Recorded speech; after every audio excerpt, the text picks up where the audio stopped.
Olá, sejam todos e todas muito bem-vindos. O processo de diálogo iniciado na disciplina será a partir de reflexões do movimento negro. O que é o movimento negro? O movimento negro é aquele que foi sendo estruturado a partir de uma luta histórica feita pela população negra, a qual reivindicava direitos e na sociedade os mesmos direitos aos quais as pessoas brancas tinham naquele período, né? Inclusive hoje nós ainda identificamos situações bastante parecidas com as quais foram vivenciadas no início do século passado, certamente de uma maneira menos impactante, mas eles existem, né? Existe um discurso difundido na sociedade dizendo que o racismo não existe, mas sim, o racismo existe e vários de nós temos evidenciado na mídia a veiculação de notícias diretamente ligadas à validação da existência do racismo na nossa sociedade. Isso não se restringe aqui no Brasil, mas em outros países e esse mesmo racismo acontece. Prova disso é o movimento Vidas Negras Importam, que teve o seu início a partir do assassinato de um cidadão negro nos Estados Unidos, que foi realizado por um policial branco. E aí se questiona, inclusive no momento em que eu faço a gravação dessa disciplina, nessa semana, dessa videoaula, essa semana está acontecendo o julgamento dessa ação policial, né? Então, esse movimento negro, ele foi sendo estruturado e ele foi sendo realizado a partir da própria população negra, como eu já disse, que reivindicava aí os seus direitos, né? Então, de diversas formas, a população negra, ela começa, ainda escravizada, a questionar essa situação social, né? E claro que diante dessa situação de escravização, as pessoas agiam aí, que inclusive o texto vai dizer, com desmazelo, descuido, afrouxamento, tentativa de suicídio, né? De aborto, de fuga e de rebelião. Se nós pensarmos, por exemplo, no processo de diáspora africana, existia uma estruturação bastante arquetipada de que os negros que se colocavam das suas diferentes etnias, elas eram intencionalmente separadas das famílias, né? E as pessoas, os dialetos e as línguas das populações do continente africano era misturada já na intenção de promover uma dificuldade de diálogo entre essa população negra, de modo que eles não conseguissem se organizar para poder criar situações como essa, como é o caso da rebelião, né?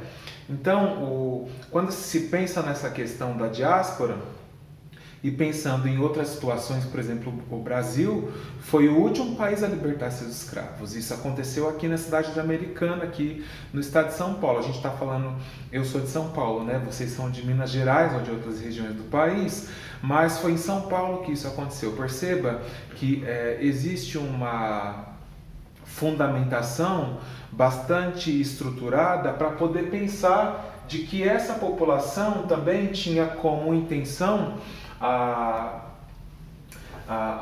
rebeldia, a rebelião pela situação social a qual estavam subjugadas, né? Então, esses recursos que os donos dos escravos tinham era, inclusive, fazer castigos corporais, né? Os capitães do mato, que inclusive eram pessoas que eram eleitas da própria população negra para poder fazer esse acompanhamento, inclusive para poder castigá-los. E depois disso surge inclusive aquilo que a gente chama de repressão policial, né? Que é o caso que eu já citei para vocês, que isso aconteceu e ganhou visibilidade lá nos Estados Unidos, mas isso também acontece aqui no Brasil. Inclusive existem estudos que vão apontar que a população negra, e inclusive os homens negros, eles morrem muito mais do que homens brancos em ações policiais aqui no Brasil, né? E aí, o que acontece? Essa recusa de trabalho foi um dos principais atos, né? Não só contra a escravização, mas também contra o racismo. Inclusive, existe um discurso bastante difundido, inclusive figuras políticas vão dizer que os negros são bastante preguiçosos, né? Inclusive falando mal dos quilombos, que inclusive a gente vai conversar hoje sobre os quilombos, que dizer que os quilombolas pesam uma arroba, né? E que são improdutivos. Inclusive, esse discurso vem sendo estruturado a partir dessa observação.